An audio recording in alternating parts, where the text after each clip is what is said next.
इस समय के लिए धन्यवाद देते हैं और आइए हम प्रार्थना करें वचन में जाने से पहले। स्वर्गीय, पवित्र और सच्चे परमेश्वर पिताजी, आपके पुत्र प्रभु यीशु मसीह में आपके चरणों में आते हैं।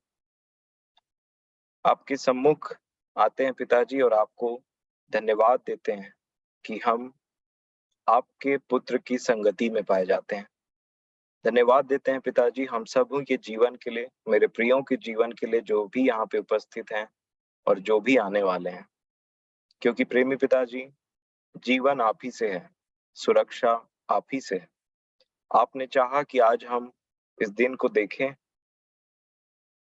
और इस समय को देखें, इस समय में उपस्थित हों आपके इस मीटिंग में जो आपने हमारे लिए रखा है, और उन बातों को जाने जो आपने अपने पुत्र में अपने प्रेम रखने वालों के लिए किया है। प्रेमी परमेश्वर पिताजी, हम सब की सहायता कीजिए, हम सब निर्बलों की सहायता कीजिए प्रभु यीशु मसीह में, कि हम सब आप में बलवान हो जाएं, हम सत्य को जानें और सत्य हमें स्वतंत्र करे हर एक बातों से, और हम सब आपकी इच्छा के अनुसार में आपके पुत्र के समानता में बनते चले जाएं। इसलिए ये जो समय है पिताजी, जब हम सब ये कोशिश कर रहे हैं कि हम आपकी इच्छा को सर्वप्रथम सबसे ऊंचे पर रख करके अपने घुटनों को आपकी इच्छा के सामने में टेकें और ये जाने कि आपकी इच्छा हमारे लिए क्या है, तब हम पर दया कीजिए ताकि हम इन बातों को ठीक ठीक समझने पाए। हम सभी के हृदयों में आपका प्रेम और आपकी बातें सच्चाई के साथ बसने पाए पिताजी, ये आपसे विनती है। अपनी सारी निर्बलताओं को आपके हाथ में सौंपते हुए, सारे बुद्धि ज्ञान को आपके हाथों में सौंपते हुए पिताजी, मैं आपसे विनती करता हूँ कि आप मेरी सहायता करें ताकि मैं आपके प्रियों को आपके भय में वो बातें बता सकूं जो आपने उनके लिए रखी है और जो आप चाहते हैं। आपके आत्मा में होकर के उन बातों को हम बोलने और सीखने वाले हो सकें। विनती प्रभु यीशु मसीह के नाम से मांगते हैं, आमीन।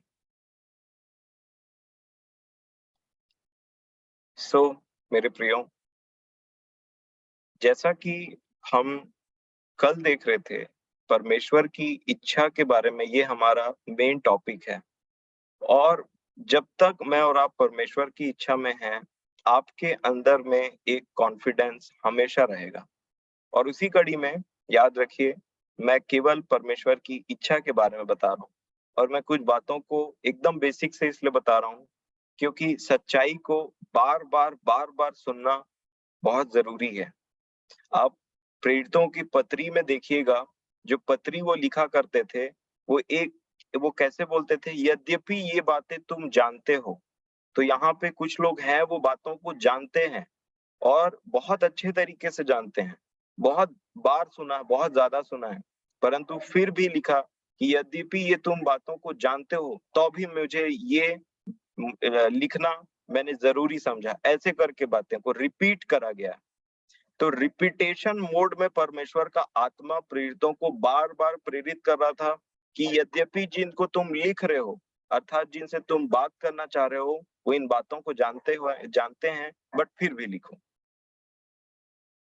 और इसीलिए ये हर प्रकार के लोगों के लिए है, चाहे आप परमेश्वर की इच्छा में कहाँ भी पाए जाते हो। आप जैसे जैसे इन बातों को जो सुनते चले जाएंगे, वैसे वैसे आपको समझ में आते चले जाएगा। आपको कुछ बातें ऐसी भी लगेंगी जो आपके जीवन में हो चुका है, तो आपको वो प्रसन्न करेगा, और कुछ बातें आप ऐसे भी हो सकते हैं जो आपको लगेगा ये बातें छूट गई थी, या इसको हम इस तरीके से नहीं जान पा रहे थे। इसलिए मैं विश्वास करता हूँ कि ये बातें उतनी ही इम्पोर्टेंट है जैसा मानो आप ये पहली बार इन बातों को सुन रहे हैं। तो कल हमने देखा कि किस प्रकार से परमेश्वर की इच्छा के बारे में हम जान रहे थे कि सबसे प्रथम जो बात बताया गया, वो जो प्रचार, देखिए एक होता है प्रचार और एक होता है उपदेश। मैंने पहले ही बोला है कि जो उपदेश है, ये इस प्रकार है कि परमेश्वर ने अपने पुत्र को इस संसार में भेजा स्वर्ग से।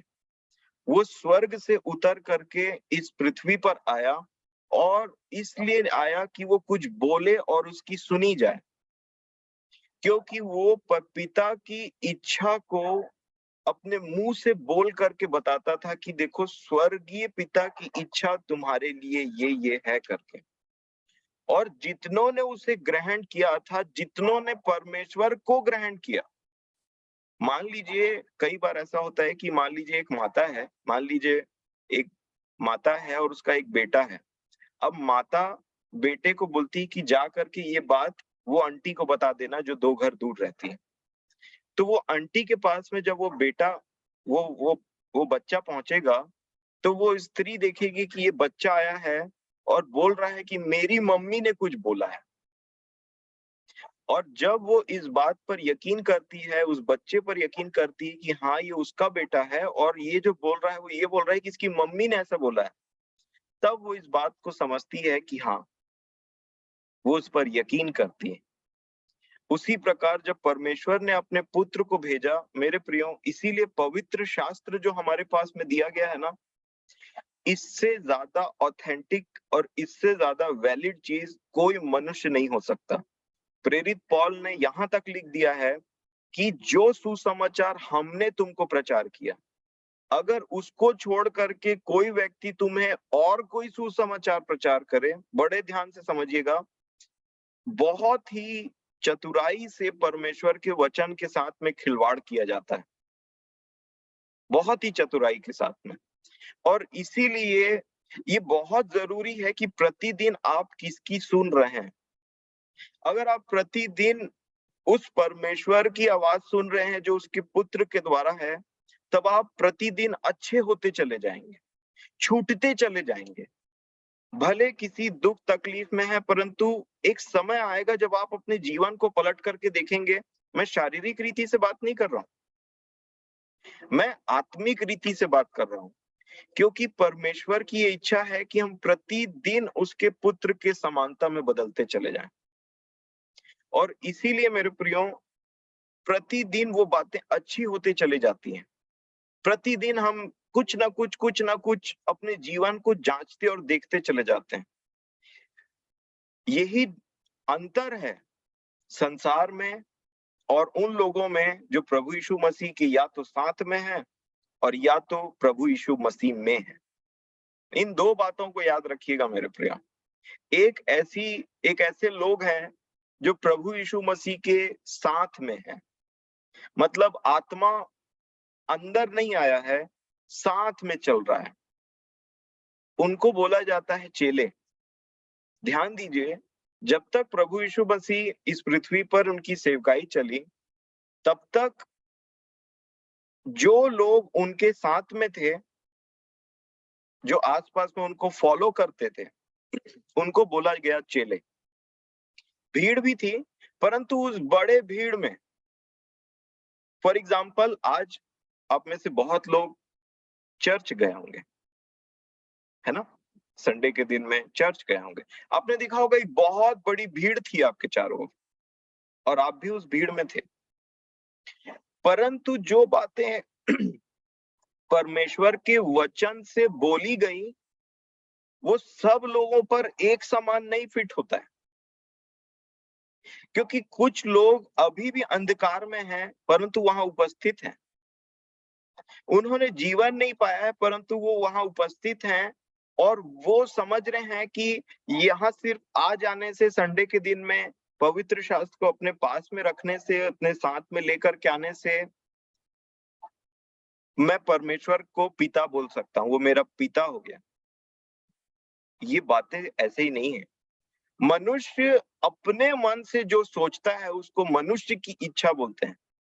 वो जो करना चाहता है, वो जो सोचता है, वो जो एक चित्र बनाए रहता है, वो उसके खुद के विचार होते हैं, या तो फिर वो दुष्ट उनको कुछ सिखाते रहता है। क्यों? जिस प्रकार प्रभु यीशु मसीह ने ये कहना प्रचार किया, मेरे साथ में निकालिए मत्ती रचित सुसमाचार उसका 4 अध्याय और उसका, देखिए 4 अध्याय का पहला वचन पढ़िए तो।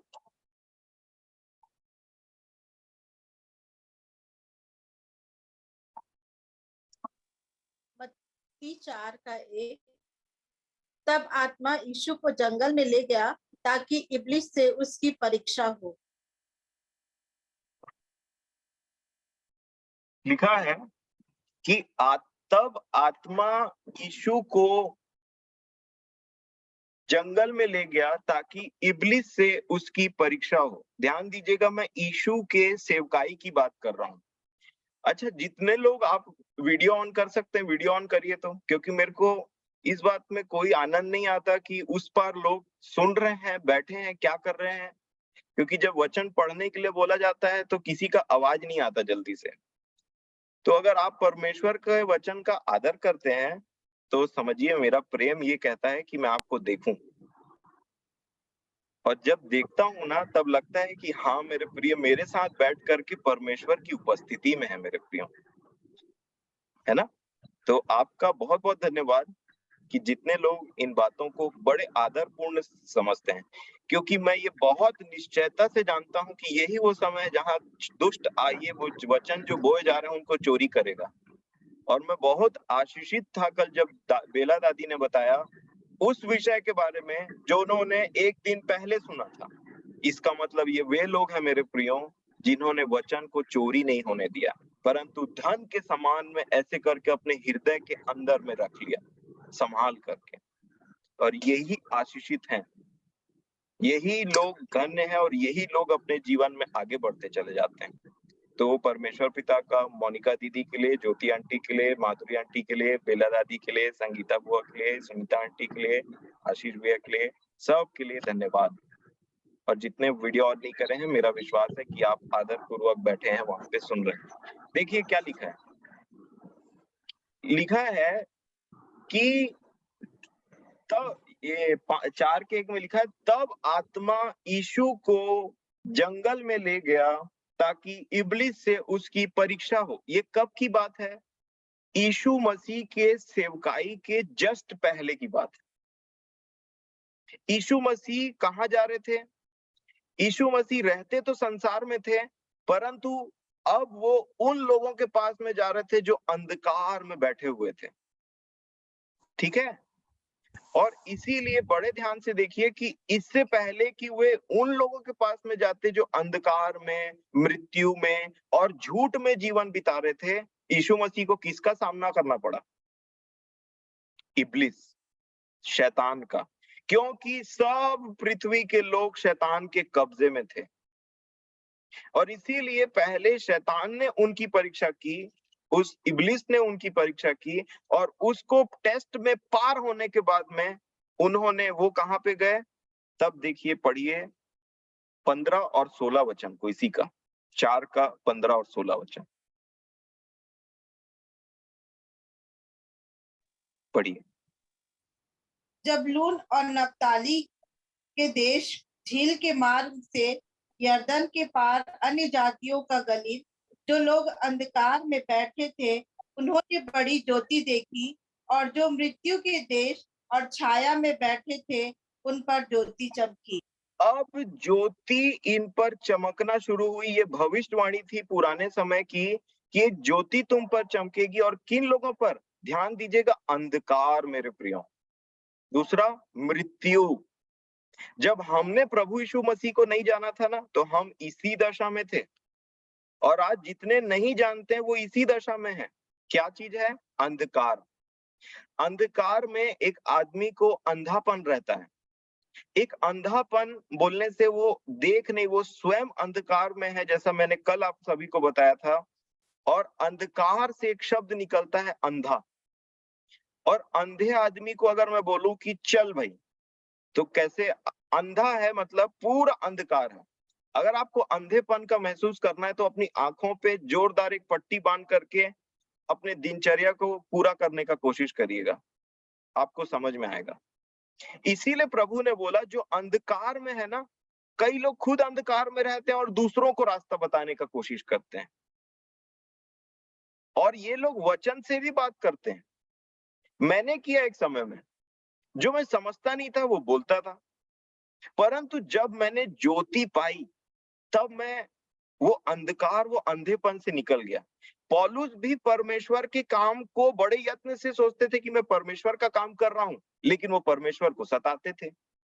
कल हमने पढ़ा था ना, हे प्रभु तू कौन है बोल दिया उन्होंने। और इसीलिए मेरे प्रियो, यहाँ पे एक बहुत ही अद्भुत बात है कि जिस प्रकार से उनके आंख से छिलका निकला, पौलुस के आंख से वो छिलका निकला। सोचिए, ज्योति को देखा उन्होंने, तो ज्योति को देख करके वो अंधे हो गए। और जब उन्होंने ज्योति को देखा और वे अंधे हो गए, अर्थात उनका जो अंधापन था वो अंधकार में रहे, और तब प्रार्थना की और प्रभु ने अपने एक जन को भेजा और बोला कि ये जो छिलका है ना, ये जो अंधा है ये व्यक्ति, ये इसके आंख से ये छिलका निकल जाए और ये देखने लगे। तब उन्होंने ज्योति पाई। और जब ये जो छिलका है ये हर एक मनुष्य के आंख में लगे रहता है। आपने ध्यान दिया है कि मोतियाबिंद हो जाता है तो एक तो वो आने लग जाता है सामने में आंख के, और उसको फिर मशीन से निकालेंगे नहीं जब तक, तब तक आदमी बोलेगा मेरे को ठीक से दिखाई नहीं देता, मैं रात में गाड़ी नहीं चला सकता, रात में कुछ काम नहीं कर सकता, क्योंकि वो आंख के सामने में एक परत जमने लग जाता है। ये डायबिटीज लोगों को और अच्छे से समझ में आता है, उनको बेचारों को जल्दी होता है इसको। चलिए ठीक है। तब ये जो अंधापन है, प्रभु बोल रहे हैं जब ये ज्योति जाएगी तो अंधापन कैसे हटना चाहिए ना। उसी प्रकार प्रभु ने शैतान की जो परीक्षा थे उसको पार कर लिया, और तब वो उस अंधकार में उसके कब्जे में पहुंच पाए। शैतान को ये अधिकार इसलिए मिला क्योंकि मनुष्य ने अपने हाथ से दिया था, आदम और हवा ने। और तब मृत्यु के द्वारा इसने राज्य किया, मृत्यु के द्वारा वो डराना स्टार्ट किया मनुष्य को। मैंने पहले ही बताया था, कैन सबसे बड़ा गैंगस्टर अपने टाइम का, अपने भाई को हत्या कर दिया और वो भी मृत्यु से डरता था। तो जो मृत्यु में, अंधकार में और झूठ में, क्योंकि शैतान के लिए क्या शब्द इस्तेमाल किया गया है, वो झूठ का पिता है बोला गया। और वो झूठ का पिता बोलने से ये पृथ्वी में सब झूठ झूठ झूठ झूठ झूठ चले जा रहा है। अब मैं जब पहले पिक्चर देखता था ना, मूवी, तो उसमें लिखाता था, इस वो सीरियल ओरियल में भी लिखाता है, ऐसे ऐसे करके बताता है कि इस घटना की सारी बातें काल्पनिक हैं, इनका वास्तविकता से कोई लेना देना नहीं। और सोचिए, जो झूठ के हैं, जो अंधकार में, उनको ये बातें बहुत पसंद आती हैं, उसी में रमे रहते हैं। अरे जिनका वास्तविकता से कोई लेना देना नहीं है, हम उसमें उसको पसंद करता है एक झूठा व्यक्ति। दूसरा चीज, गेम, मोबाइल गेम आपने देखा है जो बच्चे खेलते हैं, उसमें दिखाएगा कोई गन मार रहा है, कोई कुछ कर रहा है, कोई कुछ कर रहा है। आपको क्या लगता है वो सब सही है? वो उनको एक झूठे दुनिया में लेकर के जाता है, जहां पे उनको लगता है मेरे बहुत सारे दोस्त हैं, मैं इसको मार रहा हूं, मैं ऐसे कर रहा हूं, परंतु रियल में कुछ नहीं होते रहता है वैसा उनके जीवन में। अब देखिएगा, कभी कोई बच्चा मोबाइल खेलते रहेगा तो पूछिएगा कि कितना स्कोर हुआ, कितना क्या किया, ऐसे करके, तो वो बोलेगा मैं इतने लेवल में हूँ, इतना स्कोर, मैं इतना पार कर लिया, मैं यहाँ पे हूँ। उनसे बोलेगा बेटा ये सच दुनिया में तो ये सब बातें है ही नहीं। तो वो आपको क्या बोलेगा, आप नहीं समझते वे सब, क्योंकि वो एक झूठे दुनिया में है और झूठ को पसंद कर रहा है मेरे प्रियो। और इसलिए शैतान क्या करता है कि एक व्यक्ति को झूठ में इतना रमा देता है, इतना रमा देता है, और खासकर उसको ऐसा अंधा बना देता है और मृत्यु में ढकेलता रहता है प्रतिदिन। वो प्रतिदिन उठता है, उसको प्रतिदिन झूठ सुनाता है, उसको प्रतिदिन झूठे चीज में रखता है। न्यूज़ को देखिए, जब आप समाचार सुनते हैं तो उसमें हार्डली 1%, 1-2 बात सच रहती है, और बाकी एक न्यूज़ वाले कुछ सुनाते रहते हैं, दूसरे न्यूज़ वाले कुछ सुनाते रहते हैं। तो आपको ऐसा लगता है सच कौन बोल रहा है क्या सच इसमें? और ना कई बार मजे की बात क्या है कि आपके आंख के सामने जो घटना हुई रहती है ना, उसको आप देखिएगा न्यूज़पेपर में अगले दिन अलग-अलग छपा रहता है। उसमें थोड़ा-थोड़ा बात को इधर-उधर कर दिया रहता है। और उसको जो पढ़ेगा उसका क्या, जो नहीं जान रहा है सब बात को। तो सोचिए, आप और मैं एक ऐसी दुनिया में रहते हैं जहां झूठ राज्य करता है, क्योंकि लिखा है वो झूठ का पिता है। और जब झूठ के पिता के हाथ के अंदर संसार वश में है, तो सोचिए वो झूठ को कितना फैलाएगा। मेरी बात को फिर से समझिए। शैतान को कहा गया वो झूठ का पिता है, और उसके लिए ये भी कहा गया है कि ये जो संसार है उस दुष्ट के हाथ में पड़ा हुआ है। तो सोचिए कितना झूठ को फैलाएगा, कितनी झूठी झूठी झूठी बातों से वो आप मतलब इतने उलझ जाएंगे कि आपको समझ में नहीं आएगा कि सच क्या है और झूठ क्या है। ये वो काम कर रहा है, और इन सब के बीच में वो इतना अंधकार अंधापन लाता है कि कुछ कुछ सब अपने मर्जी से परमेश्वर को खोजने का प्रयास कर रहे हैं, सब अपने मर्जी से रीति धर्म के अनुसार ये सोच रहे हैं कि मैं परमेश्वर की सेवा कर रहा हूं, परंतु वो अपनी सेवा लेते रहता है। ये अंधापन उसके अंदर, और ये करवा के आदमी झूठ में है और अंधकार में है और ऐसे ही अपना जीवन बिता दिया। तो बताइए जब उसका जीवन इस पृथ्वी पे खत्म हो जाएगा, तब उसको समझ में आएगा कि इतने दिन तक तो मैं झूठ में वास कर रहा था।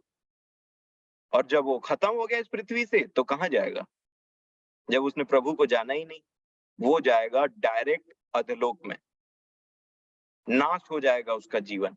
इसलिए परमेश्वर ने अपने पुत्र को भेजा ताकि वो ज्योति को लाए, ताकि अंधकार खत्म हो जाए। नंबर 2, जीवन को लाए ताकि मृत्यु पर जय पाया जाए। और नंबर 3, कि सच को लाए ताकि झूठ मिट जाए। ये 3 चीज यीशु मसीह के जीवन से प्रमाणित होती है। वो ज्योति थे। ज्योति मतलब अंधकार में जो लोग बैठे रहते हैं, अर्थात शैतान उन पर कब्जा करके बैठा रहता है, जब ज्योति पड़ती है तो ठीक ठीक समझ में आने लग जाता है। नंबर 2, जो लोगों को मृत्यु का भय अभी तक था, तब अपने परमेश्वर पिता ने अपने पुत्र में एक ऐसा उपाय किया कि वे लोग अनंत जीवन को जान पाए, जानकारी। उन्होंने परमेश्वर के एक ऐसे स्कीम को समझा, एक ऐसी बात को जाना जो सच है, जो विश्वास करने योग्य है और जो अनंत जीवन में प्रवेश कराएगा। तो बताइए आपको मृत्यु से डरने की जरूरत पड़ी अब? जो मृत्यु बहुत सारे मनुष्यों में, आप बड़े बड़े लोगों से पूछिए, खासकर जितना ज्यादा पैसा, जितना ज्यादा आराम, जो लोग जितना प्रभु से दूर है, उनसे पूछिए आपको मरने से डर लगता है? मरने से डर लगता है? यही मृत्यु के भय को प्रभु यीशु मसीह, परमेश्वर पिता ने प्रभु यीशु मसीह में दूर कर दिया, जिसको हम रिजरेक्शन बोलते हैं, पुनरुत्थान। और यही पुनरुत्थान की आशा हमें दी कि तुम जब मरोगे तो तुम बाकी लोग के जैसे नहीं मरोगे जो मर करके नाश हो जाते हैं। तुम्हारा शरीर तो चला जाएगा, लेकिन तुम्हारा आत्मा सदैव परमेश्वर के साथ सुरक्षित रहेगा। ये आशा हम पे होती, तो मृत्यु से कहां डरेगा ऐसा व्यक्ति? और यही तो बेहतरीन बात है मसीहियों की, कि देखिए यीशु मसीह के जो चेले थे, प्रेरितों के काम के आगे की बात को मैं बोल रहा हूं, जब आत्मा आया उनके अंदर में, तब वो मृत्यु से डरते नहीं थे, परंतु वो बोलते थे कि ऐसे लोग को पाया गया कि जो बोलते थे कि मरना मेरे लिए लाभ है। मरना लाभ है? आपने ऐसी भाषा सुनी कभी किसी मनुष्य को बोलते हुए? मरना लाभ है, क्योंकि मैं मरूंगा बोलने से, जब मैं पृथ्वी को छोड़ूंगा तो मैं अपने परमेश्वर के पास जाऊंगा। तो वो ललक देखिए कि वो उत्साह देखिए मरने के लिए, है ना? और फिर ऐसे लोग, पतरस ने अपनी पत्री में लिखा, मुझे पता है कि मेरे डेरे सरीखे इस घर को गिराने का समय आ गया। तो सोचिए एक व्यक्ति को, अभी संसार को बोलूं, संसार के किसी व्यक्ति को बोला जाए कि आज शाम में तुम यहाँ से निपटने वाले हो, तुम्हारा काम तमाम होने वाला है शाम में, तो वो तो बहुत हड़बड़ा जाएगा। पुराने समय में तो एक राजा था, वो रोने लगा अपना खटिया में पलट करके दीवार की तरफ देख करके। बताइए वो कौन राजा थे? हिजकिय्याह। हिजकिय्याह। तो ये पुराने नियम के लोग थे जिनको मृत्यु के बाद में मतलब वो आशा नहीं थी, विश्वास जरूर करते थे, परंतु वो एक अलग टॉपिक है। प्रभु आपको समझ दे कि आप उसको समझें, लेकिन मैं आपको ये बताना चाह रहा हूं कि पुराने यीशु के अर्थात मृत्युम जय बोलते हैं प्रभु यीशु मसीह को। उससे पहले लोग मृत्यु से भय खाते थे, परंतु उसके विश्वास करने के बाद लोग बोलते हैं आ प्रभु यीशु मसीह आ। ये कलीसिया है। आप मृत्यु से डरते हैं? लिखा है जिनमें भय है उनमें प्रेम सिद्ध नहीं हो पाया अभी। सिद्ध प्रेम में भय नहीं होता, ऐसे लिखा हुआ है। मेरे प्रियो, आप में से हर एक के जीवन के लिए परमेश्वर की इच्छा ये है कि आप मृत्यु को हंसते हंसते चखें। हंसते हंसते अपने जीवन का ये शरीर को त्याग करके अपने पिता के पास, अपने प्रभु यीशु मसीह के पास जाने की एक लालसा हो। आपके अंदर में वो कॉन्फिडेंस परमेश्वर उत्पन्न करना चाहते हैं। यीशु मसीह को ध्यान दीजिए, क्या वो निराश थे? क्या वो हताश थे जब उनके क्रूस पे चढ़ाने का समय आया था? वो तो दूसरे को उत्साहित कर रहे थे, अपने चेलों को उत्साहित कर रहे थे। वो बोल रहे थे कि अगर तुम मुझसे प्रेम रखते तो इस बात से खुश होते कि मैं पिता के पास में जाता हूं, क्योंकि जब तक मैं जाऊंगा नहीं पवित्र आत्मा तुम्हारे पास आएगा नहीं। तो देखिए, प्रभु ने उस चीज को, परमेश्वर की इच्छा जान करके जब उनको पकड़ने के लिए लोग आए थे तो बोला मैं हूं। किसको खोजते हो तुम? यीशु नासरी को। मैं हूं। ये ताकत, ये आशा, ये उम्मीद प्रभु में किसने डाली? परमेश्वर पिता ने। कि तुम मर भी जाओगे, तुम इस शरीर में लोग तुमको नाश भी कर देंगे, तो मैं तुमको तीसरे दिन मृतकों में से जिला उठाऊंगा। और इसको ताकत बोला जाता है। ये है परमेश्वर का सामर्थ, जो रिजरेक्शन बोलते हैं, जिसको पुनरुत्थान बोलते हैं, उसमें दिखाया जाता है। मेरे प्रियो, आप ऐसा जीवन जीना चाहते हैं? क्योंकि मरना तो आपको है ही। आप चाहे या ना चाहे, चाहे आप कोई गोली खाइए, चाहे आप कोई क्रीम लगा लीजिए, आपको मरना तो है ही। मुझे इस शरीर को छोड़ना है ही, क्योंकि लिखा है कि ये तो तय है कि एक बार मरना और मरने के बाद में न्याय का होना, ये तो तय है। इसको मनुष्य रोए पीटे कुछ कर ले, बढ़ सकता है थोड़ा दिन, लेकिन खत्म नहीं हो सकता। और इसीलिए मेरे प्रियो, यही अनंत जीवन की, इसी को तो गुड न्यूज बोलते हैं। यही तो गॉस्पल है, यही तो सुसमाचार है कि क्या बोला? मन फिराओ, क्योंकि परमेश्वर का राज्य निकट आया। अर्थात अब तुम शैतान के राज्य से, अंधकार से, झूठ से, मृत्यु से मन फिराओ और देखो कि परमेश्वर ने स्वर्ग का द्वार को खोला है तुम्हारे लिए, ताकि तुम उसके पुत्र में प्रवेश कर सको। है कि नहीं गुड न्यूज? आप मरने से नहीं डरेंगे, है कि नहीं? ये समाचार, शुभ समाचार। आप परमेश्वर के पुत्र और पुत्री हो सकते हैं, उस परम प्रधान परमेश्वर के पुत्र और पुत्री, है कि नहीं? एक शुभ समाचार। आपके पास में वो एक उम्मीद है, एक ऐसा, मैं बोलना चाहूंगा, अपॉर्चुनिटी है कि आप वो कर सकते हैं जो शैतान नहीं कर सकता। शैतान मन नहीं फिरा सकता। शैतान उस न्याय के लिए अपने आप की कोई तैयारी नहीं कर सकता, क्योंकि उसको अनंत दंड की आज्ञा हो चुकी है उसके लिए। तो शैतान इसलिए आपसे चिढ़ता है। वो चाहता है कि आप भी उसके साथ में रहें, आपके ऊपर में वो कब्जा करे, आपके ऊपर में वो राज्य करे, आपके से अपनी इच्छा को पूरी करवाए। जैसे वो आदम और हवा से चिढ़ रहा था एक्चुअल में, कि जो अदन की वाटिका मुझे दी गई थी एक टाइम में, जिसका मालिक मैं था, उसको परमेश्वर ने इन लोगों को दिया है। मैं मृत्यु लाऊंगा इनके ऊपर में, और परमेश्वर की रचना को बर्बाद करूंगा मैं। मुझे चिढ़ है आदम और हवा से।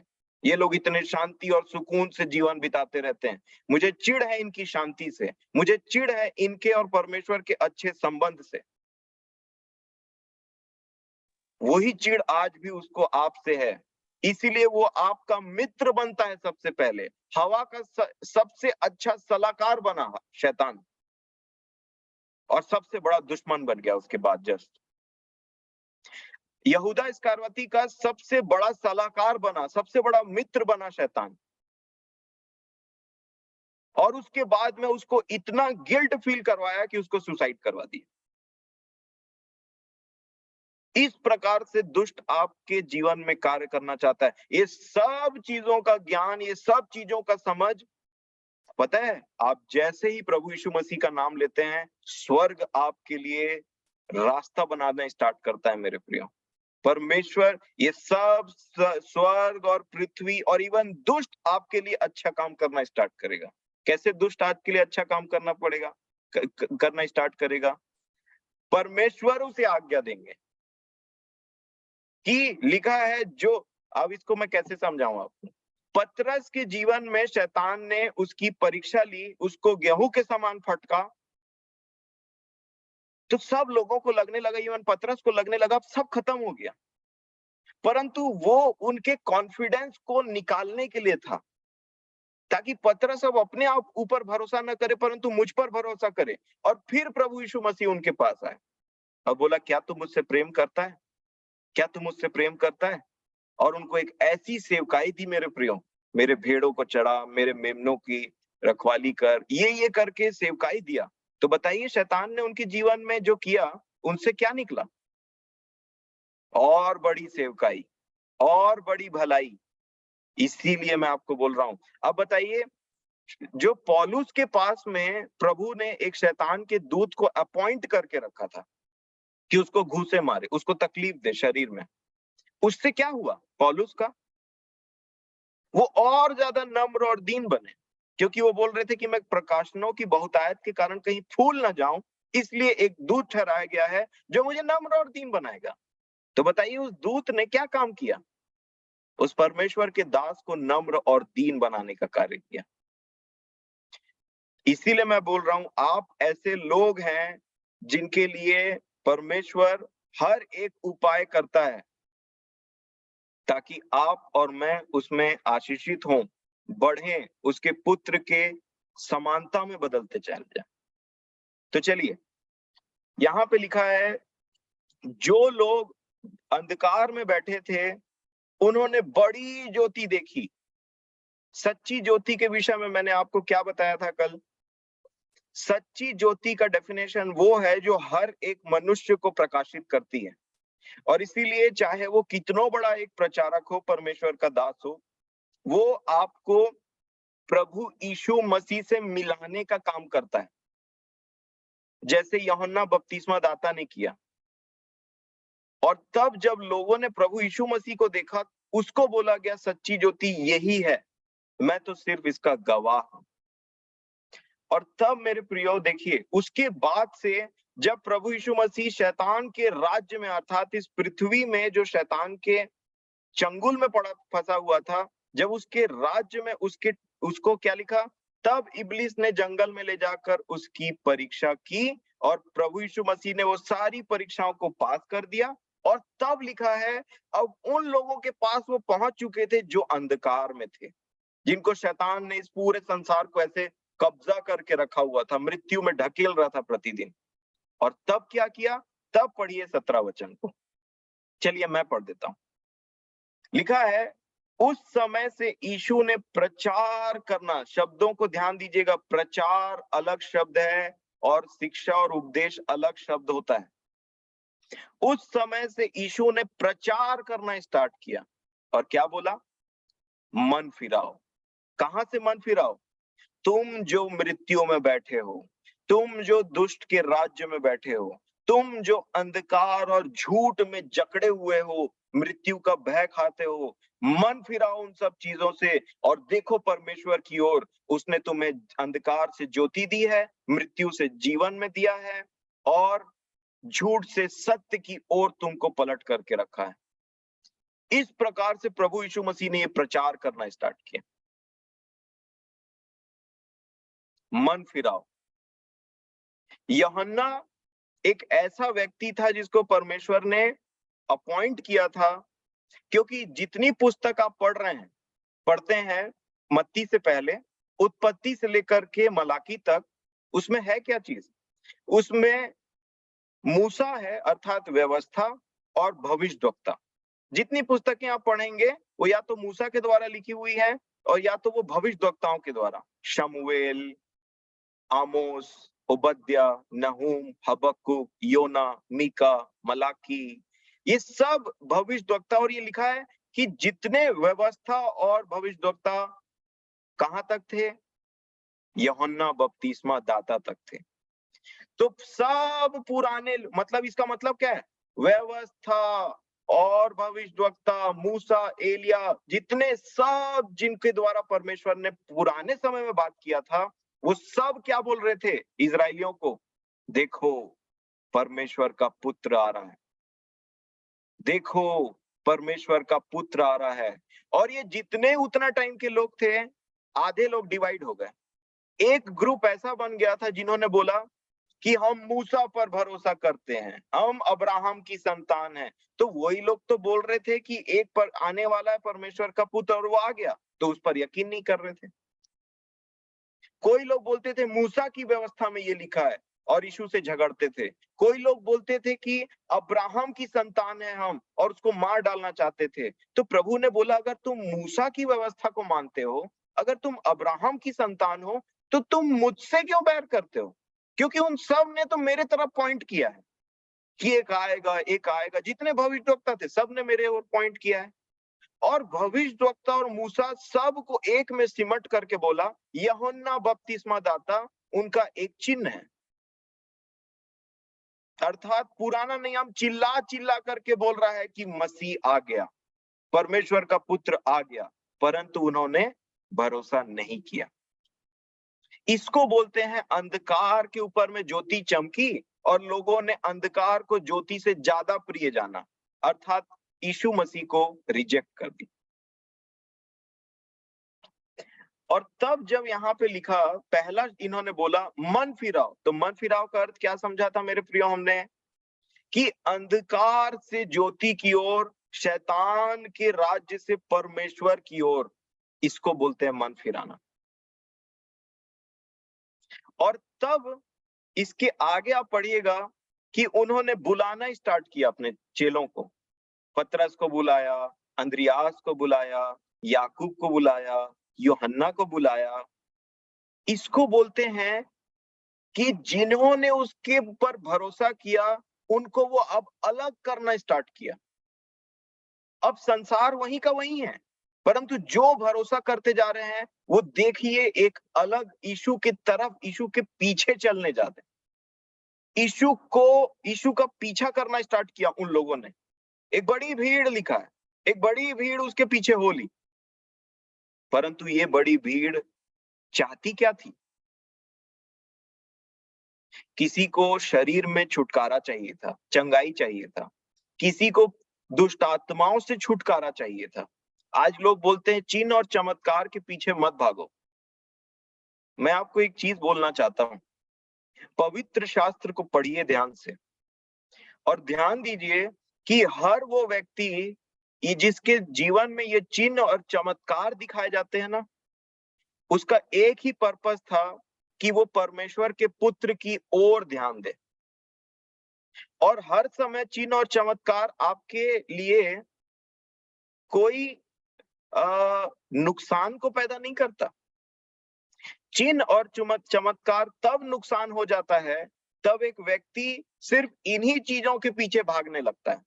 उसको वचन से कोई लेना देना नहीं है, उसको परमेश्वर की इच्छा से कोई लेना देना नहीं है, और सिर्फ मेरा शरीर में वो जब एकदम से लिप्त हो जाता है, तब वो भटकता है।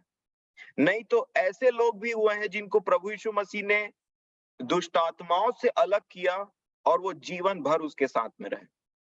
तो ये चिन्ह चमत्कार उन लोगों के लिए, क्योंकि परमेश्वर का पुत्र तो वो काम करने के लिए ही आया था।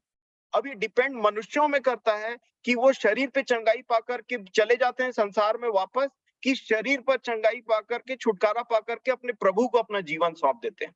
मरियम मगदलिनी एक इसका बेस्ट एग्जांपल है। उसमें से 7 दुष्ट आत्माओं को निकाला गया और उसने जीवन भर प्रभु की सेवकाई की। तो बताइए कि चिन्ह चमत्कार बुरा है क्या? ध्यान से समझिए ऐसा बोला क्यों जाता है। ऐसा इसलिए बोला जाता है ताकि चिन्ह और चमत्कारों के द्वारा एक व्यक्ति का ध्यान परमेश्वर के पुत्र के तरफ और वो क्या बोलना चाहता है उस पर जाए। परमेश्वर की इच्छा तो सबसे पहले ये होती है कि एक व्यक्ति सुनते साथ उस पर भरोसा कर ले। परंतु चूंकि ये काफी मुश्किल बात होती है कई लोगों के लिए, तो उनको चिन्ह की जरूरत पड़ती है। चिन्ह बोलने से वो प्रार्थना करते हैं और प्रभु उनको चंगाई देते हैं, तब उनका विश्वास बढ़ता है। आपके साथ ऐसा होता है? कुछ आपने प्रार्थना किया किस विषय में और प्रभु ने आपको उस विषय में उत्तर दिया, तो आपका विश्वास और बढ़ता है, क्योंकि वो जीवित परमेश्वर और वो काम करेगा ही। मूसा, ध्यान से देखिए इजरायलियों के लिए, जब मूसा को बोला तुम उसको उनको ऐसा बोलना जा करके कि मैंने ये बात बोला है, तो मूसा ने बोला ये वो विश्वास नहीं करेंगे। तो प्रथम इच्छा ये थी कि तुम बोलो और वो विश्वास कर लें। जब मूसा ने ये बोला कि मैं बोलूंगा तो मेरे बोलने के ऊपर विश्वास नहीं करेंगे वो लोग, तब परमेश्वर पिता ने बोला ठीक है, एक काम करना, अपनी छड़ी को फेंक देना, वो जा करके सांप बन जाएगा। कुछ दिखाने की जरूरत पड़ती है मनुष्यों को मेरे प्रियो। तो ये परमेश्वर के कार्य करने का तरीका है, इसको अपने जीवन के लिए नेग्लेक्ट मत करिएगा। और इसी को मैं बताना चाह रहा हूं, परंतु वो लोग, ध्यान दीजिए मेरी बातों को, प्रेरित पौलुस ने क्या बोला, अगर हम मसीह यीशु से इसी जीवन में सब पाने की लालसा करते हैं, तो हम सब मनुष्यों से अधिक अभागे निकले, जिन्होंने पृथ्वी और शरीर की बातों पर ही मन लगाया। तो चिन्ह और चमत्कार आपके जीवन में अगर होते हैं, तो ये इसलिए होते हैं ताकि आप परमेश्वर के पुत्र के ऊपर ध्यान दें, उसके वचनों के ऊपर ध्यान दें कि वो बोलना क्या चाहता है आगे। चिन्ह और चमत्कार को लेकर के भाग गए संसार में वापस, तो गड़बड़ा जाएगा। क्योंकि प्रभु ने बोला एक कार्य करने के बाद अब पाप मत करना, कहीं इससे ज्यादा बुरा तेरे साथ ना हो जाए। तो ध्यान दीजिए कि चिन्ह और चमत्कार का क्या, अगर चिन्ह और चमत्कार गलत होता तो प्रभु यीशु मसीह स्वयं ये काम नहीं करते। परंतु यहाँ पे क्या लिखा है, 23 वचन को पढ़ेंगे, मत्ती 4:23 में लिखा है, यीशु सारे गलील में फिरता हुआ उनके आराधनालयों में उपदेश करता और राज्य का सुसमाचार प्रचार करता। तो देखिए, प्रचार और उपदेश दो अलग चीज है, ध्यान दीजिएगा। और लोगों की हर प्रकार की बीमारी और दुर्बलता को दूर करता रहा, और सारे सीरिया देश में उसका यश फैल गया, अर्थात वो फेमस हो गया। और जब कोई व्यक्ति फेमस हो जाता है ना, तो बड़ी भीड़ उसका पीछा करने लग जाती। आप सोशल मीडिया का एग्जांपल ले लीजिए। सोशल मीडिया में जो लोग फेमस हैं, जो सेलिब्रिटी हैं, जो हीरो हीरोइन जिनको बोला जाता है संसार के भाषा में, उनके पीछे चलने वाले बहुत बड़ी भीड़ है एक तो। क्यों? क्योंकि वो फेमस है। और जब वो फेमस नहीं थे तब उनको कोई नहीं जानता था। कुछ इसी प्रकार का चीज प्रभु के साथ में हुआ। वो फेमस होने लगे, उनका नाम फैलने लगा। होता है, डॉक्टर भी फेमस रहता है। कोई अच्छा हड्डी का विशेष, वो बोलते हैं ना, हड्डी का अच्छा डॉक्टर बहुत जल्दी फेमस हो जाता है। एक गायनोकोलॉजिस्ट जो अच्छी है उस एरिया में बहुत जल्दी फेमस हो जाती है। उसी प्रकार यीशु भी फेमस हो गया। इसका मतलब ये नहीं है कि परमेश्वर ने, भीड़ ने परमेश्वर की इच्छा को जान लिया था। अब ध्यान से देखिए आगे क्या लिखा है, नाना प्रकार की, क्या लिखा है, और लोग सब बीमारों को जो नाना प्रकार की बीमारियों और दुखों में जकड़े हुए थे और जिनमें दुष्ट आत्माएं थीं, और मिर्गी वाले और लकवे के रोगियों को उसके पास लाए और उसने उन्हें चंगा किया। तो लोगों को जब समझ में आने लगा कि ये काम करता है, तो उन्होंने उसको समझा कि ये चंगा करने वाला है, और उन्होंने समझा कि ये ना बहुत काम का चीज है। आज भी आप लोग देखिएगा, कुछ लोग को ये बात पता चलती है कि एक हड्डी के या किसी भी डॉक्टर को, दांत के अच्छे डॉक्टर, किसी भी अच्छे डॉक्टर, या फिर किसी भी अच्छा चीज जो उनको समझ में आता है, जो फेमस है, वो दूसरों को बता देते हैं।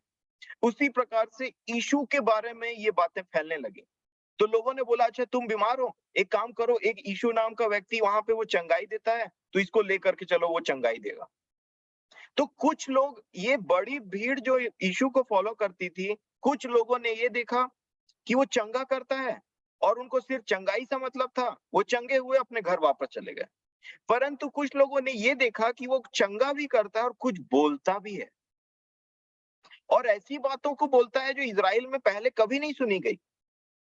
तो वो लोग चिपक गए प्रभु के साथ में। और यहीं से एक जीवन स्टार्ट होता है। अगर आपने सच्चा मन फिराया है, तब आप यीशु का पीछा करने लग जाते हैं। मैं कभी भी उन लोगों के ऊपर में एक उँगली या एक शब्द नहीं बोलता, जिन्होंने प्रभु यीशु मसीह में शारीरिक चंगाई पाने के बाद अपना जीवन उनको सौंपा।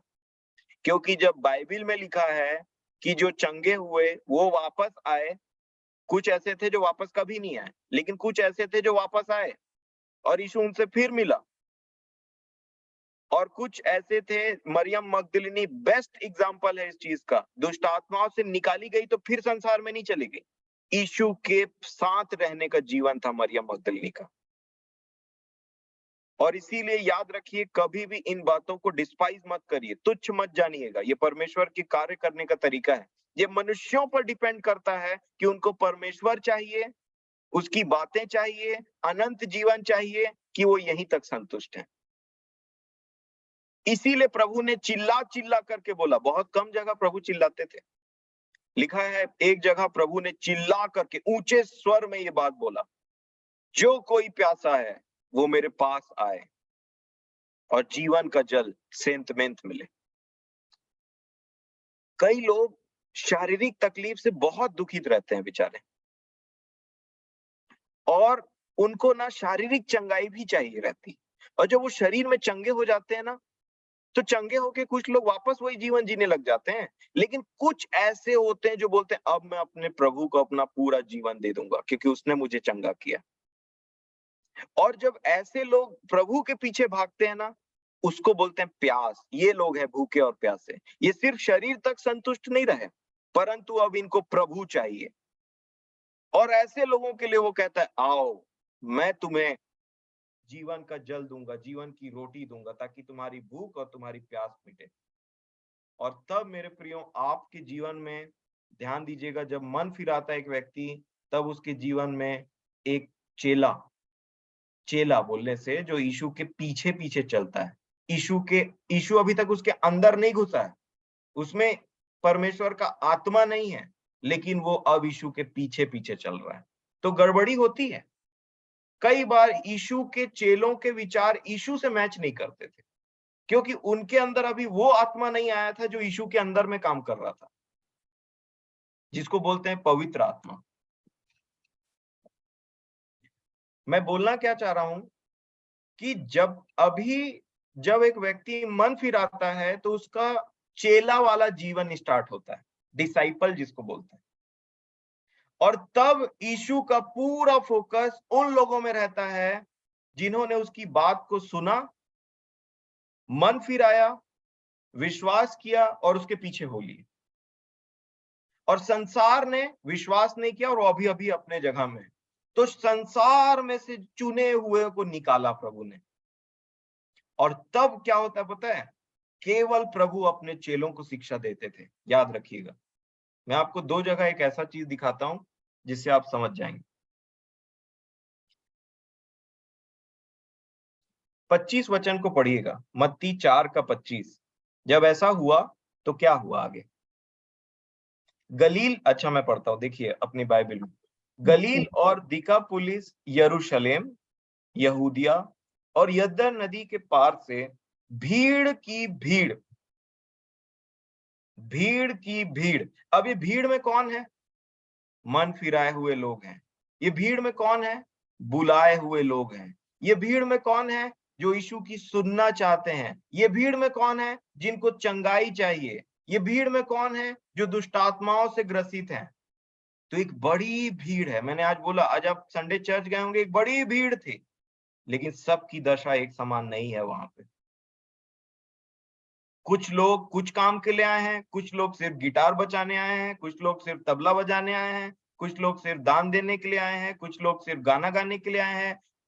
बहुत थोड़े हैं जो ये सुनने आए हैं कि परमेश्वर हमसे आज क्या बोलेगा, क्या बात बताएंगे प्रभु, आप हमसे क्या बात बोलेंगे।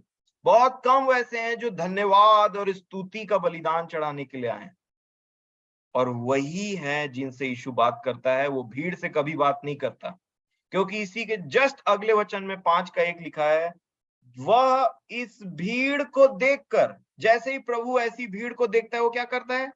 वो ऊंचे पर चले जाता है, पहाड़ पर चढ़ गए। वो भीड़ को देख करके क्या किया, पहाड़ पर चढ़ गया, और जब बैठ गया तो कौन आया उसके पास में, भीड़।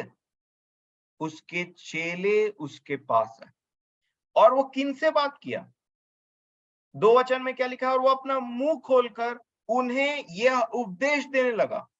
अब माइक सिस्टम तो था नहीं उतना टाइम, तो अगर यीशु पहाड़ में बैठा है और नीचे क्राउड है, भीड़ है, तो यीशु को भीड़ को सुनाई देगा यीशु क्या बोलना चाह रहा है?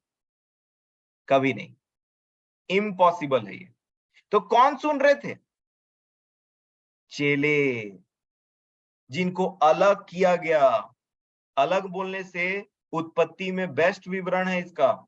परमेश्वर ने हर दिन कुछ ना कुछ अलग किया।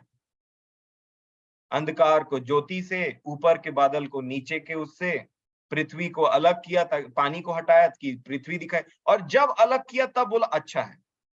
उसी प्रकार प्रतिदिन आपके जीवन को वो संसार से अलग करते जाएगा और अपने पास बैठाएगा ताकि आप उसकी सुने, और हर दिन आपसे क्या बोलेगा, अच्छा है, अच्छा है, अच्छा है।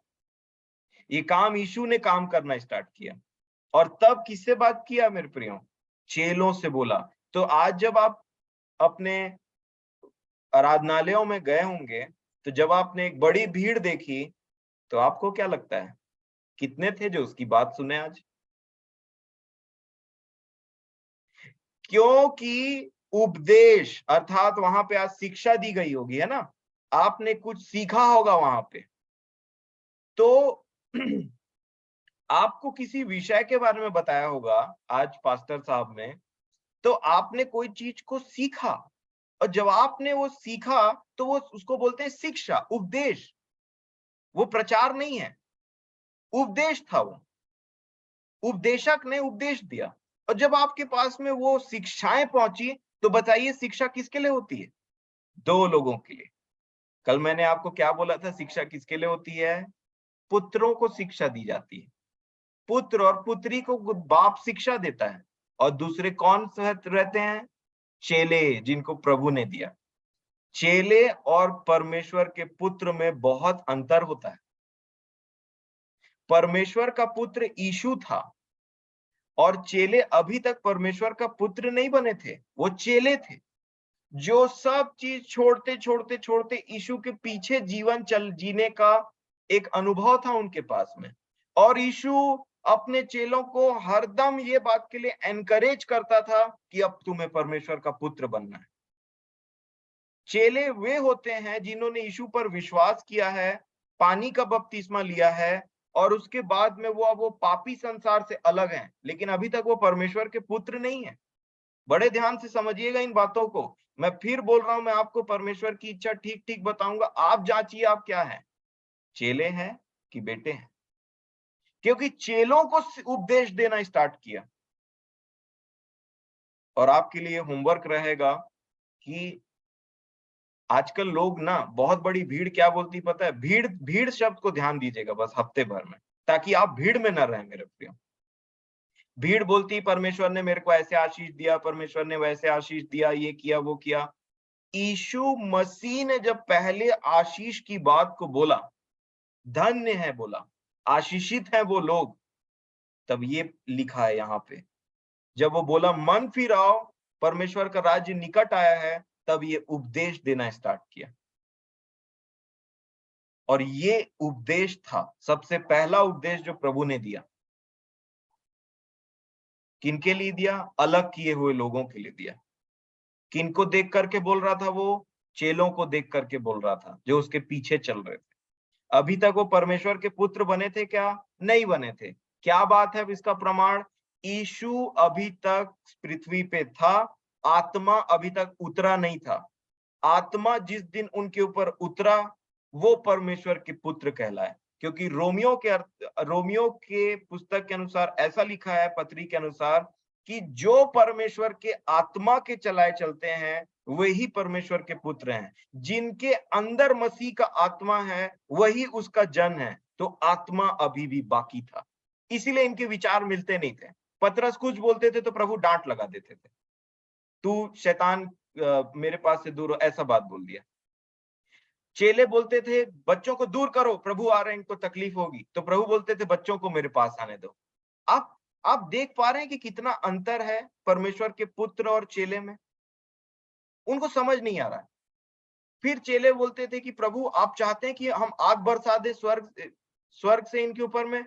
तो प्रभु ने बोला तुम नहीं जानते एक चीज, कि तुम कैसी आत्मा के हो। अब आप समझ पा रहे हैं? ठीक ठीक। और चेलों को बताया प्रभु ने कि परमेश्वर के पुत्र बनो, ये बाकी है अभी तुम में। तो आप चेले हैं कि परमेश्वर के पुत्र और पुत्रियां हैं मेरे प्रियो। ये बात ध्यान देना है। पहले चेले, डिसाइपल बनना है। डिसाइपल मतलब जो संसार से अलग होते जा रहे हैं, प्रतिदिन यीशु की सुन रहे हैं, उस उपदेश को ले रहे हैं। और पता है कई बार क्या होता है, हम न चेले रहते हैं न परमेश्वर के पुत्र रहते हैं और बैठ करके शिक्षा को सुनते रहते हैं। मैं आज वही बात बता रहा था एक दिन, आप आराधनालय में गए होंगे। हमारे यहाँ पे कैसा है, एक बहुत बड़ा भवन है जहाँ पे वो मीटिंग होती है, जिसको हम चर्च बोलते हैं। वो बड़ा भवन है और वहां पे जाकर के हम प्रभु की स्तुति आराधना किए आज। और जब मैं वापस आ रहा था तो एक बहुत बड़ी भीड़ बैठी थी बाहर में, मांगने वाली भीड़। वो सिर्फ हाथ और कटोरे को फैलाए हुए थे। और पता है आपको वो क्या बोल रहे थे? भैया जय मसीह की, भैया जय मसीह की। अंदर में जितना जय मसीह मैंने नहीं सुना, उससे ज्यादा मैंने वो कटोरे जो पकड़े हुए थे बाहर में और जो मेरे को देख के जय मसीह की बोल रहे थे, अंदर वालों से ज्यादा जय मसीह की ये बाहर वाले बोल रहे थे। जिनको ना यीशु के बारे में पता है, जिनको ना मसीह के बारे में पता है, और जिनको ना एबीसीडी पता है उस चीज का। तो बताइए, अंदर भी एक भीड़ बैठी है और बाहर भी एक भीड़ बैठी है, और दोनों जय मसीह चिल्ला रहे हैं, अर्थात प्रभु प्रभु बोल रहे हैं। बड़ा धोखा है भीड़ में, बड़ा कंफ्यूजन है भीड़ में। कभी एक्सीडेंट हो जाता है रोड में तो आप भीड़ से पूछें, बड़ा भीड़ लग जाता है, पूछिए एक जन से क्या हो रहा है, वो बोलेगा मेरे को नहीं पता, उससे पूछ, शायद एक्सीडेंट हुआ है। भीड़ है लेकिन वो व्यक्ति वहां क्यों खड़ा है उसको खुद नहीं पता। भीड़ है लेकिन कंफ्यूजन है। इसीलिए कई बार हम भी उस भीड़ में शामिल होकर के ना उस दृढ़ता को नहीं पा, हमको समझ में नहीं आता हम कौन है। भीड़ है कि चेले हैं कि परमेश्वर के पुत्र हैं, ये सब इधर उधर गड़बड़ गड़बड़ होता है। इसलिए परमेश्वर पिता ने मुझे बोला, जो लोग ये शिक्षा को देना है, ये बातों को जानना जरूरी है मेरे बच्चों के लिए, ताकि वे मेरे बच्चों के पद तक पहुंच पाए। हम गाते तो हैं यीशु की शोभा दिखाई दे, और हर बार गाते हैं।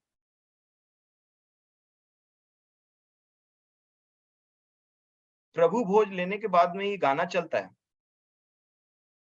कि हम नादान पापी है, हमको क्षमा कीजिए। तो वो यीशु का लहू जो आपने पिया अभी अभी, उसने क्या किया?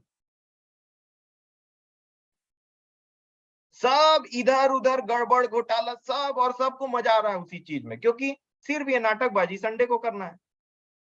बाकी दिन तो हमको कोई मतलब नहीं ये सब चीज से। मेरे प्रियो, इस चीज से परमेश्वर आपको छुड़ाना चाहते हैं। इसीलिए आप देखिए, चाहे वो शेखर दादा हो, चाहे वो अनिल दादा हो, ये सब वही काम कर रहे हैं। आपको, आपके पीछे परमेश्वर ने अपने लोगों को लगा करके रखा है कि इनको शिक्षा दो, इनको दृढ़ता दो। सोचिए क्या हो रहा है आपके जीवन में इस अंत के दिनों में, आप फिर भी निश्चिंत बैठे रहेंगे? मैं तो बहुत छोटा सा व्यक्ति हूँ जो अभी अभी इन बातों को समझा हूं। मैं तो आपको गवाही दे रहा हूं जो परमेश्वर ने मेरे लिए जीवन में कार्य किया है। ये सब गवाही है जो मुझे परमेश्वर पिता ने बताया है। इसलिए बताया ताकि मैं भी जीवन पाऊं, और इसलिए बताया ताकि आपके पास में भी वो आशीषों को शेयर करूं। अब आप किसे इस तरीके इसको कैसे लेते हैं, इस धन को, ये आपके ऊपर में डिपेंड करता है मेरे प्रिय। लूका रचित सुसमाचार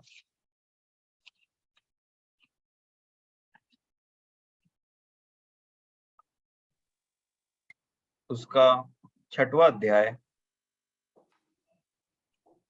और उसका 19 वचन, सेम जो अभी हमने मत्ती में पढ़ा, इस बात का वर्णन यहाँ पे भी है। यहाँ पे भी एक चीज देखिए जो मैं आपको दिखाना चाह रहा हूँ। क्या लिखा है? लिखा है अच्छा। 17 को मैं पढ़ूंगा आपके सामने में, लूका 6 का 17। तब वह उनके साथ उतरकर चौरस जगह में खड़ा हुआ और उसके चेलों की बड़ी भीड़, अब चेलों में भी बड़ी भीड़ है, आप ध्यान दीजिएगा, एक भीड़ है, उसमें चंगा जो भी मैंने बताया आपको, मैं फिर से रिपीट नहीं करूंगा, उसमें चेले भी शामिल हैं और चेलों की बड़ी भीड़ है लिखा है, क्योंकि आगे चल करके ना यही जो चेलों की बड़ी भीड़ थी ये भी छट गए। उसमें हम आगे देखेंगे कभी। जिस दिन प्रभु ने ये बोला कि मेरा मांस खाने की चीज है और मेरा लहू पीने की चीज है, आधे चेले वहीं निकल गए थे, और जो चेले अंतिम समय तक प्रभु के साथ रहे उनको परमेश्वर ने अपना आत्मा को दिया और उन्हें अपना पुत्र बनाया। यहां तक पहुंचना है हमें। क्या लिखा है? तब वह उनके साथ उतरकर चौरस जगह में खड़ा हुआ और उसके चेलों की भीड़, बड़ी भीड़, और सारे यहूदिया, यरूशलेम और सूर और सैदा के समुद्र के किनारे से बहुत लोग जो उसकी सुनने और अपनी बीमारियों, देखिए कुछ लोग क्या है, सुनने के लिए आए थे, और कुछ लोग क्या है, बीमारियों से चंगा होने के लिए आए, उसके पास आए थे, वहां थे। और अशुद्ध आत्माओं के सताए हुए लोग भी अच्छे किए जाते थे, सब उसे छूना चाहते थे, क्योंकि उसमें से सामर्थ निकलकर सबको चंगा करती थी। अब देखिए सब भीड़ के बीच में 20 वचन को ध्यान दीजिएगा। तब उसने अपने चेलों की ओर देखकर कहा, किसकी ओर देख, अभी मैं बात कर रहा हूं तो किसकी ओर देख रहा हूं? आपकी ओर देख रहा हूं, क्योंकि मैं आपसे बात कर रहा हूं। मैं इधर देख करके बात नहीं कर रहा हूं, मैं आपको देख करके बात कर रहा हूं। आप जब बात करते हैं किसी और से तो कैसे बात करते हैं? उसको देख करके बात करते हैं। और तब यीशु उन्हें देख रहा था जिनसे वो बात कर रहा था, बाकी भीड़ से उसको कोई मतलब नहीं था। और जब वो उनको देख करके बात कर रहा था, तो ये जितनी शिक्षाएं थी किसके लिए थी? वो उनके लिए थी जिनको वो देख करके बात कर रहा था, चेले। और इसीलिए मेरे प्रियो, चेला बनने का जीवन आपके पास होना चाहिए। अगर आप चेले से बढ़ करके परमेश्वर के पुत्र और पुत्री बन चुके हैं तो ये शिक्षाएं आपके लिए नहीं, आप आनंदित होंगे कि ये जीवन को मैंने, ये पड़ाव को मैंने पार कर लिया अपने जीवन में। अगर नहीं तो ध्यान दीजिए क्रम को, मैं आपको क्रमानुसार बता रहा हूं। मैं 1 3 5 7 नहीं बोल रहा हूं, मैं 1 2 3 4 5 6 7 बोल रहा हूं। मैं 1 9 11 ऐसे नहीं बात कर रहा हूं, मैं 1 2 3 4 बोल रहा हूं। और तब क्या होता है, ऐसे लोग बपतिस्मा लेते हैं पानी का, जो अपने विश्वास को प्रकट करते हैं। अब अगले बार जब हम मिलेंगे, प्रभु हमारी इच्छा, अपनी इच्छा के अनुसार जब हमें मिलाए अगले शनिवार, तब आपको मैं बताऊंगा कि विश्वास किसके ऊपर किया जाता है, किस बात में किया जाता है, और कैसे, किसको विश्वास लाना, मतलब आप किस चीज पर विश्वास करेंगे, उसको हम अगले हफ्ते देखेंगे। ये बात मैं आपको बताना चाह रहा था कि जब भी शिक्षा दी जाती है ना, तो एक बड़ी भीड़ आप देखेंगे, बड़ी भीड़ में से मैं पर आ जाइए, प्रभु के साथ साथ जीवन जीने का अनुभव, चेलेपन में आप आ जाएंगे। तब आपको, अभी मैंने चेला बताया, और जब अपने चेलों से वो क्या बात करता है पता है? चेले एक ऐसा पोजीशन है जहां, जिसके ऊपर का पद है परमेश्वर के पुत्र, और उसके नीचे का जो है उसको बोलते हैं पापी। जो न तो चेला है न परमेश्वर का पुत्र है, वो पापी है। और जो चेला है वो परमेश्वर का पुत्र बनने पर है, अब वो पापी नहीं है। ध्यान दीजिएगा, क्योंकि जब बपतिस्मा लिया जाता है तो आपके, वो इस विश्वास पर लिया गया है कि मैंने प्रभु पर विश्वास किया। उतना टाइम यीशु मरे नहीं थे, और इसलिए उन्होंने उसकी मृत्यु का बपतिस्मा नहीं लिया था। उन्होंने अपने विश्वास को, अपने मन फिराव के जीवन को पब्लिकली बताया कि मैंने बपतिस्मा लिया है, और विश्वास को पब्लिकली प्रकट किया था, क्योंकि परमेश्वर की इच्छा यही थी कि यूहन्ना आए, मन फिराव का प्रचार करें, पानी का बपतिस्मा दें, और उसके बाद जब पानी से शुद्ध हो जाएं, आपको एलिया नबी का बलिदान याद है? उसने गड्ढा किया, पत्थर रखा, पत्थर सबको पानी से भिगा दिया, जितना भी उसमें था। एलिया नबी के आत्मा में कौन आया था? यूहन्ना बपतिस्मा दाता। उसने भी वही काम किया, लेकिन आग ला पाया क्या एलिया अपने आप से? आग के लिए ऊपर देखा। आग के लिए कहां देखा? ऊपर देखा, क्योंकि वो परमेश्वर ने भेजा। उसी प्रकार यूहन्ना बपतिस्मा दाता ने भी सब चीज प्रिपेयर कर दिया, परंतु बोला एक मेरे बाद आने वाला है, वो तुम्हें आग और पवित्र आत्मा से बपतिस्मा देगा, ये मेरे बस की बात नहीं। और वही बात है जो समझना है। अब लूका रचित सुसमाचार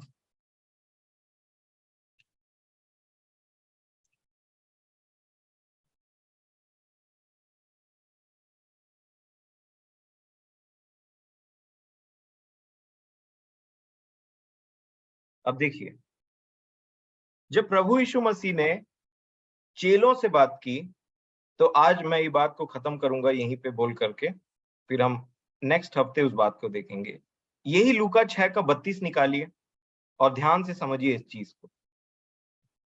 32, 33, 34, 35, 36 तक मैं पढ़ूंगा, आप भी पढ़िए ध्यान से, या मैं पढ़ूंगा तो मेरे साथ चलिए।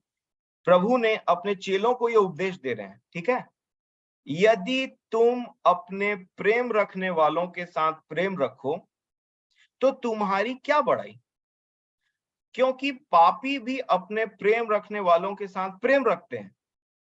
तो ध्यान से देखिए, चेला कौन सा कैटेगरी है? जो परमेश्वर के पुत्र के नीचे का कैटेगरी है और पापियों से ऊपर का कैटेगरी है। तो जब चेलों को शिक्षा दे रहे हैं प्रभु, तो बोलते हैं पापी भी ऐसा करते हैं, तुम ऐसा मत करना। आगे क्या लिखा है? यदि तुम अपने भलाई करने वालों ही के साथ भलाई करो तो तुम्हारी क्या बड़ाई, क्योंकि पापी भी ऐसा ही करते हैं। यदि तुम उन्हें उधार दो जिन्हें फिर पाने की आशा रखते हो तो तुम्हारी क्या बड़ाई, क्योंकि पापी पापियों को उधार देते हैं कि उतना ही फिर पाए। वरन अपने शत्रुओं से प्रेम रख। अब देखिए, पुत्र का जीवन यहां से बोलना स्टार्ट किया। वरन अपने शत्रुओं से प्रेम रखो और भलाई करो, और फिर पाने की आशा न रखकर उधार दो, और तुम्हारे लिए बड़ा फल होगा और तुम परम प्रधान की संतान ठहरोगे। आप देख रहे हैं, बार बार बोला पापियों के समान मत बनो। वो चेलों को शिक्षा दे रहे थे, किसके समान बनो? परम प्रधान परमेश्वर के संतान। तो जब आप चेले बन जाएंगे ना, तो प्रभु यीशु मसीह का आत्मा अभी तक अंदर नहीं है, लेकिन वो साथ साथ में, तो आपको एनकरेज करेगा, परमेश्वर का पुत्र बन, पुत्र बन, पुत्र बन, ऐसा बोलेगा बार बार। और आगे क्या लिखा? क्योंकि वह उन पर जो धन्यवाद नहीं करते और बुरों पर भी कृपालु है, ये है परमेश्वर। तो जो परमेश्वर के पुत्र हैं वो इस प्रकार, तो प्रभु एनकरेज करते हैं चेलों को बार बार कि परमेश्वर का पुत्र बनो, पुत्र बनो, पुत्र बनो। और जो सच्चा चेला होता है ना, उनको तो बेचारों को 3.5 वर्ष वेट करना पड़ा कि प्रभु मरे और उसके बाद गए और पवित्र आत्मा आया। आज आपको किस चीज का वेट है? आज मुझे और आपको किस चीज का वेट करना है परमेश्वर का पुत्र और पुत्री बनने के लिए? आत्मा तो ऑलरेडी दे दिया गया है, अवेलेबल है। आपको बस उस चीज को समझ करके उसको मांगना है विश्वास से। वही तो गारंटी है, लिखा है। वही तो निश्चयता देता है आपको आपके आत्मा के साथ में, जिससे आप हे अब्बा, हे पिता करके बोलते हैं। परमेश्वर को पिता कहने वाले और भी बड़ी भीड़ है मेरे प्रियो। बाहर भी लोग बाप बोलते रहते हैं उसको। हाँ, यूहन्ना 8 अध्याय के अनुसार एक बड़ी भीड़ उसको बोल रहे थे परमेश्वर हमारा पिता है। प्रभु ने बोला तुम अपने पिता शैतान से। इस बात की निश्चयता होनी है। तो प्रभु आपकी सहायता करें। जो मैंने सीखा, जो मेरे मन में परमेश्वर पिता ने डाला, मैंने आपके साथ में साझा किया है। ये रिकॉर्डिंग भी आपके साथ अवेलेबल रहेगी, ताकि आपको कोई डाउट हो तो आप इन बातों को फिर से सुन सकें और परमेश्वर के वचन के साथ मैच कर सकें जो मैं बोलते जा रहा हूं, और विश्वास करते जाएं और अपने जीवन में देखें कि आप परमेश्वर की इच्छा में है कि नहीं है, तो कहां है और क्या कर रहे हैं। तो प्रभु आप सभी के साथ हो, उनका अनुग्रह, उनकी शांति आप सभी के आत्मा के साथ में हो, और आपका विश्वास जो बहुमूल्य है अपने परमेश्वर पिता पर हो प्रभु यीशु मसीह के नाम में, और हर प्रकार की कमी घटी आपकी परमेश्वर पिता पूरी करे, शारीरिक, आत्मिक, हर प्रकार की। और आपको बार-बार इसका इच्छा आपके अंदर में उत्पन्न हो कि परमेश्वर की इच्छा क्या है और परमेश्वर की इच्छा क्या है मेरे लिए, और आप इसको ठीक-ठीक क्रमानुसार समझते चले जाएं, बढ़ते चले जाएं, ताकि अनंत जीवन की निश्चयता यहाँ पे बैठे हुए हर एक व्यक्ति को हो, और आप न तो अंधकार से डरें, न अंधकार में पाए जाएं, न मृत्यु से डरें, क्योंकि अनंत जीवन आपका है। आप उठा लिए जाएंगे, आपको ये निश्चयता होना ही है। आप हमेशा के लिए मृत्यु को नहीं देखेंगे, परंतु प्रभु आपको उठा करके अपने ज्योति के राज्य में जो परमेश्वर ने प्रवेश करा है, आपको वो लेकर के जाएगा अपने साथ में। आप अनंत नाश के लिए नहीं रखे हुए हैं, परंतु आप अनंत जीवन के लिए बुलाए हुए लोग हैं मेरे प्रिय। इसीलिए इस निश्चयता में आपको प्रतिदिन बढ़ते चले जाना है। आप ऐसे लोग हैं जो ईश्वर रहित नहीं है। आपके पास में एक आशा है कि इस जीवन के बाद एक बेहतर जीवन की आशा। आप वो लोग हैं, तो मृत्यु से नहीं डरना, और वो नहीं डरता है जो प्रेम में सिद्ध हुआ है और जो अनंत जीवन की निश्चयता जिसके पास में। तो आइए हम आज के इस पार्ट को यहीं पे समाप्त करें। परमेश्वर पिता हमें आशीष दें।